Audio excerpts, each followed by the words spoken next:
Stop ordering food on apps until you see this.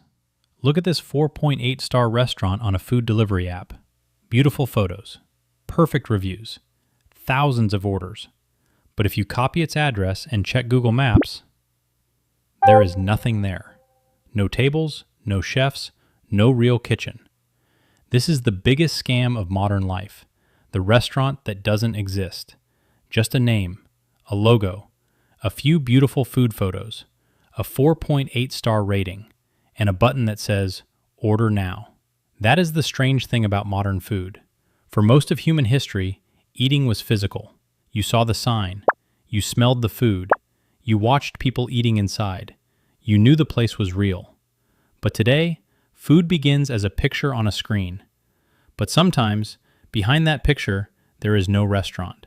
There is only a hidden kitchen, or one single kitchen operating 10, 20, sometimes dozens of different brands at once. On the app, they look like separate restaurants. In the real world, they may come from the same door. This is usually called a ghost kitchen or a dark kitchen, when the rating matters more than what is actually happening behind the door. Because the most powerful part of this system is not the kitchen, it is the illusion. In 2017, a writer and filmmaker named Uba Butler created a fake restaurant in London called The Shed at Dulwich. It had a website, it had a phone number, it had carefully staged food photos. Some of the dishes were nothing more than sponges, soap, and other household items, arranged and photographed so beautifully that they looked like luxury meals from a high-end restaurant.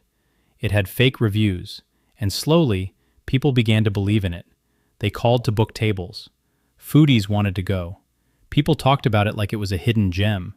And then, absurdly, this restaurant that did not exist became one of the highest-rated restaurants in London on TripAdvisor.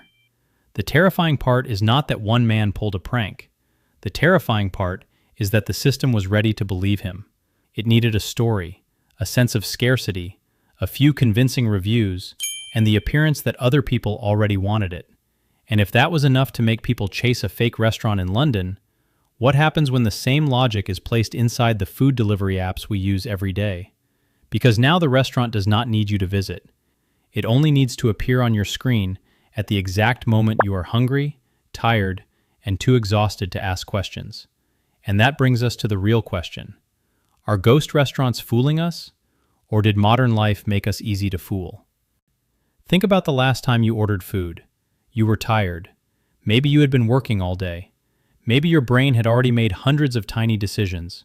Emails, messages, meetings, bills, deadlines, traffic, family, work. And then, after all of that, your brain had one more question to answer. What should I eat now? That question sounds simple, but at the end of a modern day, it can feel impossible. So you open an app, not because you are lazy, not because you do not care, but because the app removes the burden of deciding. In that moment, you are not choosing like a careful customer. You are choosing like a tired animal looking for the easiest path to relief. And the app knows this. The photo triggers desire. The rating creates trust. The review count tells your tired brain, other people have already taken the risk. This is why a ghost restaurant works. It fools you by becoming exactly what your exhausted brain wants to see. A clean name, a perfect picture, a high rating, a short delivery time, and suddenly, the unknown feels safe. This is the new psychology of eating. But modern consumers eat through data. These are not physical signals. They are digital signals. And digital signals can be shaped. They can be bought. They can be copied. They can be designed to feel familiar, even when nothing behind them is familiar at all. This is not only about food. This is about the way modern life has changed trust. We no longer trust what we see with our own eyes. We trust what the interface tells us is safe. And the interface looks so polished that we forget something important. The app did not cook the food. The app did not clean the kitchen. The app did not check every detail of the person making your meal. But because the app looks trustworthy, we transfer that trust to everything inside it, the entire invisible chain. And that is where the pain of modern life begins. Because most people do not have the time to investigate where their meal really comes from. They do not have the energy to check every address. Modern life took away the time to cook. Then it sold us convenience. You get back 30 minutes. You avoid dishes. You survive. You are outsourcing control over the most basic thing a human being does, eating. And maybe you can accept that risk for yourself. Maybe you say, "It is fine. I am busy. I will take the chance." But then the circle gets closer. You order food for your coworkers. 10 boxes arrive. Everyone eats because you picked the place. If something goes wrong, who was responsible? Then the circle gets closer again. You order food for your child because your child is hungry, because you are tired.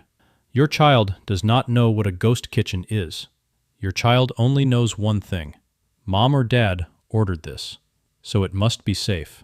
That is why this story matters. Not because every ghost restaurant is dangerous, not because ordering food makes you a bad person. It matters because modern life has placed distance between us and the things we depend on. So the next question is not simply, where did your food come from? The better question is, when did we stop needing to know where our food comes from?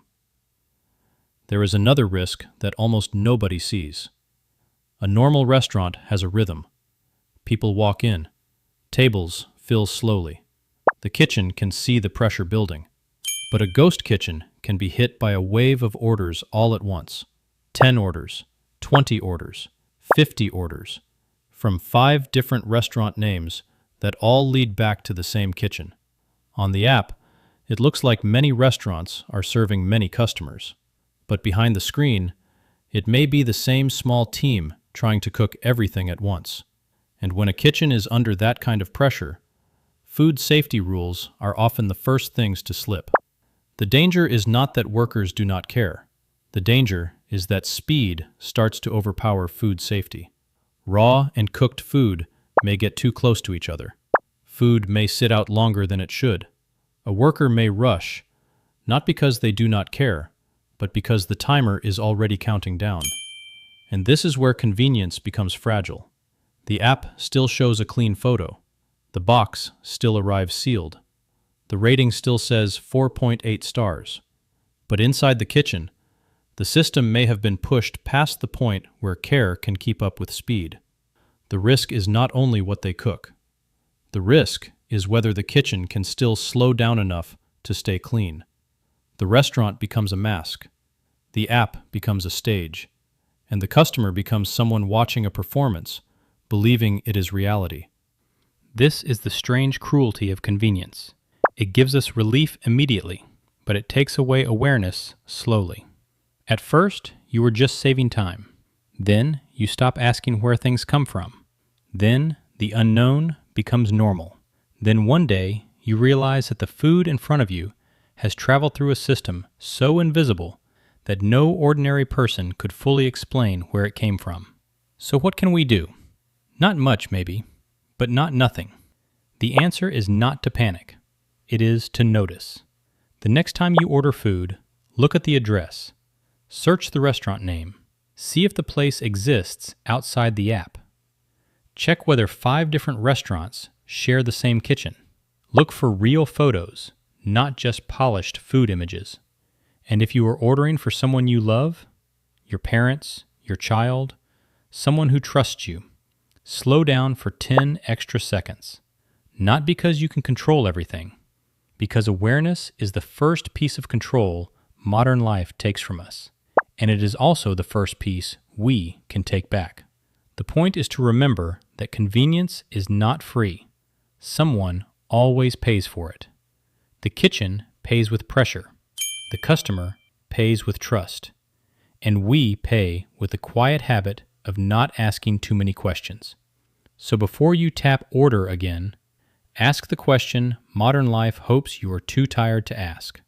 Where is this place in the real world?